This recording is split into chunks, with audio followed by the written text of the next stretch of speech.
gue punya ekspektasi nih kalau Ufotable bakal bikinnya bagus. Tapi ternyata waktu gue tonton, ini mah bagus banget nih.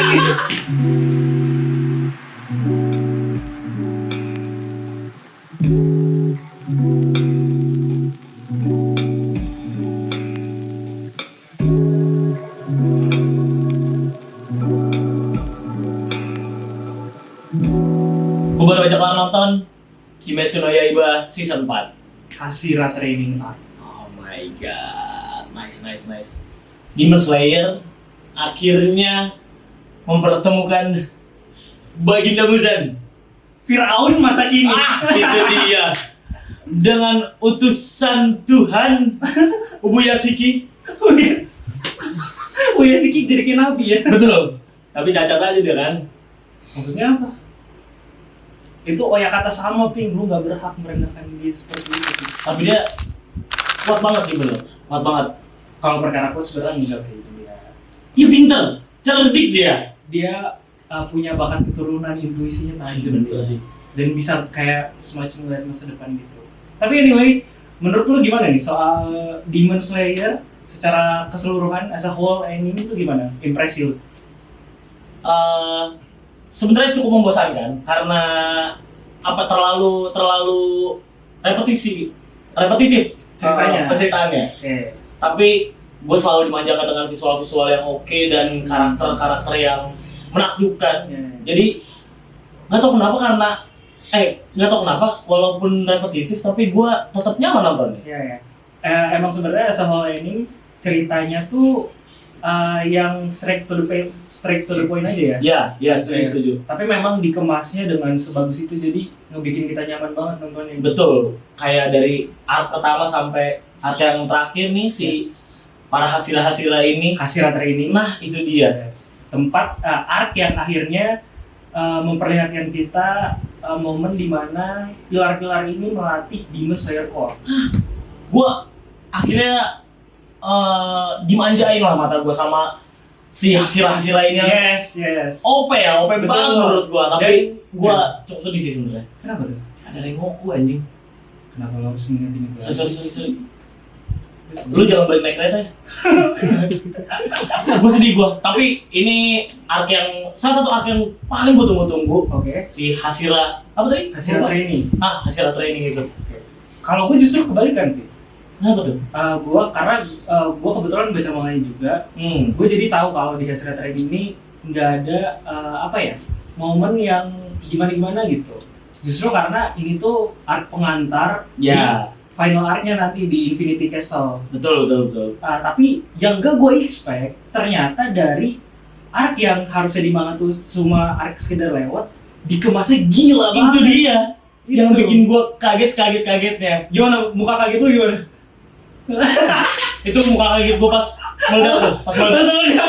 Si meledakan wah gila. Kaget banget tuh gue tuh. Gila banget sih itu. Tapi emang yang nyangkut banget di gue kira episode 8 sih. Episode 8. Final juga ya, dengan durasi 40 menit. Betul.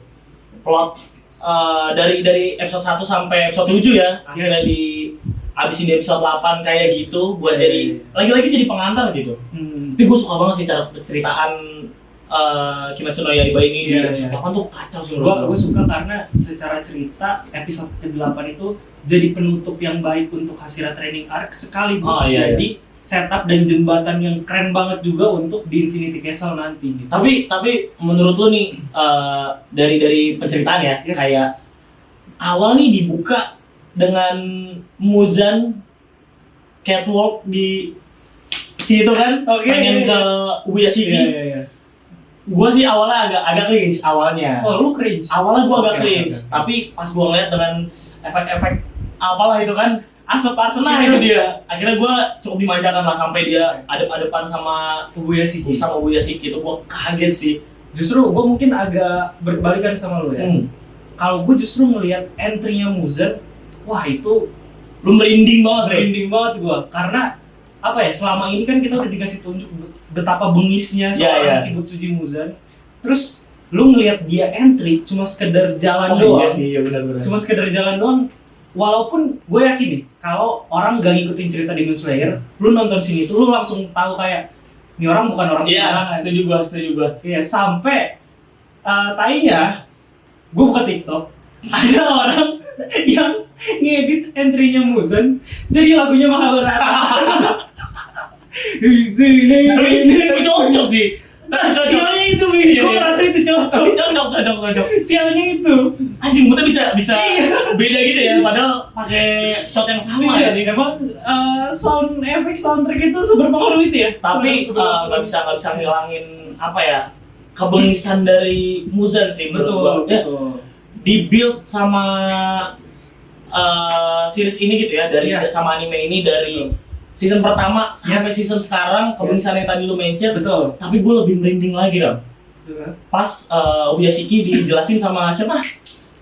Yang cewek yang duduk sama Uyashiki. Amano. Sama Amano. Istrinya. Nah, kan dia ngejelasin, karena si Uyashiki udah gak bisa ngeliat kan. Betul. Dia ngejelasin Muzan lewat kata-kata deskriptif gitu kan. Betul. Wah tuh, gue bener-bener merinding sih. Menurut gue, Iya. cara penjelasan si istrinya ini bener-bener spesifik itulah. Jadi si Uyashiki ini pasti ngebayangin, wah ini karakter bangsa nih Mas ini. Betul. Karena itu juga momen pertama mereka ketemu sama Muzan. Nah, betul. Walaupun dia mempunyai garis keturunan yang sangat cukup mengagetkan. Betul. Sampai dijelasin juga kalau ternyata selama ini penyakit yang diterima sama Uyashiki Kagaya itu ternyata karena punya satu garis keturunan yang sama Betul. iblis. Tapi gue pengen tahu sih perasaan lu gimana kalau lu jadi Muzan. Lu iblis yang wah tai banget lah. Lu tai banget, terus datang ke tempat Uyashiki. Salah satu tokoh juga ya dari Demon Slayer gitu. Dengan lu sebagai Muzan, karakter yang sangat mematikan, tapi lu melihat keharmonisan di rumah Uyashiki. Iya lagi. Apa yang bakal lu rasain? Iya lagi. Dan yang lebih ngena di gua tuh, kita kan udah di build up ya, betapa bengisnya Muzan. Iya. Dan betapa lagi. betapa dia tuh adalah seorang iblis yang tanpa ampun gitu. Betul. Ketika dia datang, mulai dari Kagaya, istrinya Amano dan 2 anaknya, nggak ada yang terganggu dengan kehadiran Muzan. Itu dia. Kayak mereka udah sesiap itu untuk Ini gue yang nonton aja udah deg-degan banget nih. Iya. Masa jadi orang yang ada di situ bisa biasa-biasa aja. Apalagi bocah-bocah yang main bola itu. Nah itu dia. Dan dengan nyanyian seramnya gitu. Abdi teh. Bukan dong. Itu kalau diadaptasi ke Sunda, dia kayak gitu. Kalau diadaptasi ke Sunda kayak gitu. Gue mau highlight soal kedua karakter ini nih, antara Kagaya, Uyashiki, dan Kibutsuji Muzan. Yes. Kalau lu perhatiin, mereka adalah 2 sosok yang amat sangat bertentangan. Di mana yang satu adalah seorang pemimpin yang dicintai sama semua bawahan-bawahannya, dan dia udah nganggep korpsnya itu keluarga. Betul. Dan yang satu lagi adalah ketua iblisnya nih, yang bahkan bukan dibenci sama manusia aja, tapi sama iblis. Iya lagi. Iya benar. Semua orang benci, bahkan si Uyashiki Kagaya dia ngomong kalau misalkan semua orang yang ada di dunia itu nggak berhenti mengutuk Muzan selama 1000 tahun, Ping. Tapi dia punya statement lagi lah. Iya, makanya itu. Dia nggak pernah dapat azab kalau itu Ram. Emang viral dia, Ping. Emang sih brengsek banget orang itu. Iya. Iblis itu. Iblis. Tapi masalahnya statement dia tuh diperkuat dengan fakta yang ada juga. Iya sih. Dia memang se-OP dan sekuat itu. Betul. Satu entitas yang mendekati dia. Uyashikinya aja. Ya di episode itu dia juga punya kebuntuan ya buat ngalahin Muzan nih gimana. Tapi walaupun dia punya plan-plan berani. Iya. Gokil banget sih menurut gue. Emang Muzan tuh musuh masyarakat aja yang harus dibantai orang ini. Betul, dan gue suka sih dari dialog antara Muzan dan Kagaya, Uyashiki itu kita bisa melihat betapa bedanya perspektif mereka memandang dunia dan cara mereka bertindak gitu loh.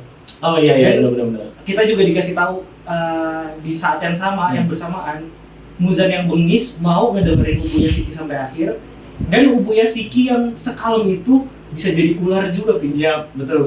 Itu gila menurut gua, satu perbandingan yang gila banget buat ditunjukin di saat yang sama loh.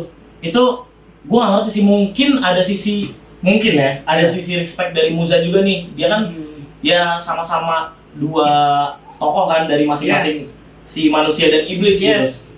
Makanya mungkin ada sisi respectnya juga nih dari Muzan. Iya. Yang mau gua highlight juga adalah gimana sikap dari Hashira Iya. pas tahu rumahnya Yasuki diledakin. Wah, itu Lari, gila banget, pacar ya. kacir, deg-degan, gimana mereka tuh pasti sepanik itulah ngelihat ledakan dari Betul. rumah Yasuki kan.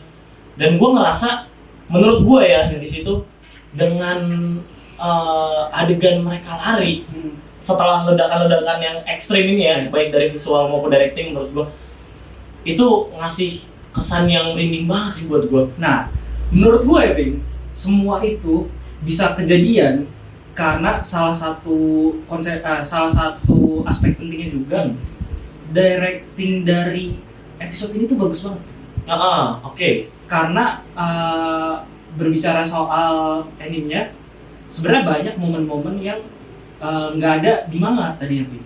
Detail-detail tambahannya. Oh iya oke. Kayak waktu kita diliatin semua Hashira ngeluarin jurusnya masing-masing. Oh iya. Itu panelnya ada di manga, tapi detail-detailnya itu ditambahin lagi di Kayak anime. cuma selewat gitu ya kalau di manga ya? Ya, kalau di manga ya kayak cuma satu panel gitu, tapi di anime tuh bisa jadi beberapa detik gitu lah. Wah, gua justru pas scene itu gua merinding banget sih. Nah itu makanya gua bisa bilang Ufotable tuh sejenis itu sih direct episode ini, karena nggak cuma ngasih visual yang bagus, tapi dia juga ngasih detail-detail tambahan yang ngebuat pengemasannya tuh jadi lebih bagus banget gitu. Iya, gue setuju sih. Tapi gue nggak tahu deh kalau di manga bagian Tanjiro, ya kan gue nggak ngerti ya. Tapi dapat spotlight banget lah pas dia ngeluarin jurus tuh. Dari Hashira ini semuanya tiba-tiba si Tanjiro dengan penuh kedendaman dia ngeluarin itu. Wah, itu best moment pas ngeluarin jurus sih menurut gue di situ. Sebenarnya kalau di manga itu semua Hashiranya waktu ngeluarin jurus itu dapat satu panel. Satu panel kecil-kecil gitu. Tapi kan waktu kita lihat di layar anime full layar kan, dan kita juga bisa ngeliat gerakan-gerakannya yang fluktuatif gitu. Dan fluid gitu. Iya. Enak jadi ngeliatnya. Tapi kan lo nonton baca manganya nih. Yes. Lo expect gak kalau visualnya bakal segong itu? Pertama-tama gue tahu Ufotable adalah studio yang bagus. Ya. Tapi dengan kualitas manga yang kayak gitu, gue punya ekspektasi nih kalau Ufotable bakal bikinnya bagus. Tapi ternyata waktu gue tonton, ini mah bagus banget nih. Wah, kacau banget sih. Gue kagetnya gara-gara ledakan sih. Iya. Udah. Wah, gue ngerti lagi lah. Udah geleng-geleng doang gue. Ngomongin soal visual banyak banget nih di episode ini emang. Gue dari awal dari season awal ya. Iya. Itu final episode tuh selalu ngehe sih menurut gue. Iya sih. Iya lagi klimaks di tiap seasonnya tuh ya. Selalu dimaksimalin banget. Gue suka makanya animasi-animasi di si Kimetsu no Yaiba ini ya. Gue untuk beberapa detik, gue hampir lupa kalau gue lagi nonton anime. Iya bener kan? Karena apa ya? Dunia yang digambarkan di dalam layar itu gue bisa nonton film banget lagi, bukan kayak nonton anime gitu loh. Emang real banget sih gue ngeliatnya. Iya. Tapi ya di satu sisi gue sadar juga kalau ini anime. Iya. Tapi yang bikin gue cantol ya one favorite moment gue lah dari terutama episode ini. Yes. Itu setelah ada bincang-bincang cantik nih, Muzan Yasuki ya kan. Iya. Terus tiba-tiba Muzan menjulurkan tangannya dan ledakannya keluar. Oke, buat visualnya ledakannya mantap banget, tapi setup selama itu betul. sampai Muzan tuh udah mau mulai nyerang ya, tiba-tiba meledak. Wah, itu one favorite moment gue sih. Meledak, hancur, kacau balau. Dan bikin makin tai ya itu, Muzannya gak mati anjing. Iya sih. Dan yang lebih tanya lagi, Kagayo Yasuki ngebuat semua rencana itu dengan tahu kalau Muzan gak bakal mati. Itu dia. Cuma buat ngedelay doang biar Tamayo bisa masukin racun atau obat ke dalam tubuh Muzan. Iya, betul. Itu ya walaupun agak gagal nggak sih itu jatuhnya. Mungkin lo melihatnya gagal. Tapi mari kita saksikan di trilogi. Ada apa? Apakah plan itu gagal atau enggak? Mari kita tunggu. Tapi menurut lo nih yang momen paling favorit menurut lo lah dari episode ini terutama. Momen favorit gua adalah ketika semua Demon Slayer Corps masuk ke Infinity Castle, semuanya ketakutan dan kaget, kecuali satu orang. Agatsuma Zenitsu dengan mode dia yang akhirnya serius dan secara sadar secara penuh. Ya, betul. Ini Itu gila banget. artnya gue udah gak ngerti lagi sih. Itu gila banget itu. Cuma dengan dia Gue merinding lagi tuh. membuka mata, informasi dapat semua ini. Iya. Dan karena kita tuh udah di setup selama itu, Pin. Selama season. Zenitsu tuh digambarkan orang yang apa ya? Konyol. Kuat banget, tapi ketika dia lagi nggak sadar, lagi tidur. Nah itu kan apa ya, hal-hal ironi kan? Iya, ironi. Tapi di momen ini dia dengan siap membuka matanya secara sadar, secara penuh, dan kelihatan kalau dia adalah karakter yang kuat banget gitu. Wah, gua nggak bisa ngomong apa-apa sih pas ngeliat scene itu. Masalahnya sampai even para pilar pun kaget dan Pada panik. Cuma dia doang yang ngambil pedangnya, naruh, buka mata, siap menghadapi apapun yang ada di depan sana. Gua ini pasti teriak-teriak ya deh pas di bioskop nanti ya. Wah, kacau banget ini kacau sih. Apalagi nanti pertarungan final battle-nya Zenitsu. Siap gua anjing. Wah, itu kacau banget, Bing. Tapi ya Zenitsu gue suka banget. Yes. Momen Zenitsu gue suka banget. Tapi yang tadi sempat lu mention sih, Hashira datang ngeluarin jurus-jurusnya buat ngepung Muzan ya. Iya. Gue tahu nggak bakal bisa. Gue tahu. Cuma ada harapan dikit aja. Iya. Wah gila, masa sih mati? Nggak mungkin kan? Tapi masa nggak mati sih anjing? Ini masalah OP semua gila. Tapi masalahnya emang Muzan cuma bisa mati sama cahaya matahari. Nah, berdasarkan iya sih. statement dari Kagaya ya. Maksudnya apa nih? Ya kan ada statement kayak gitu kalau Muzan Lo cuma bisa garis mati bawahnya sama apa lu? matahari. Tahu sesuatu? Enggak, gue cuma mention ulang yang Oke, dibilang oke. sama Kagaya. Iya.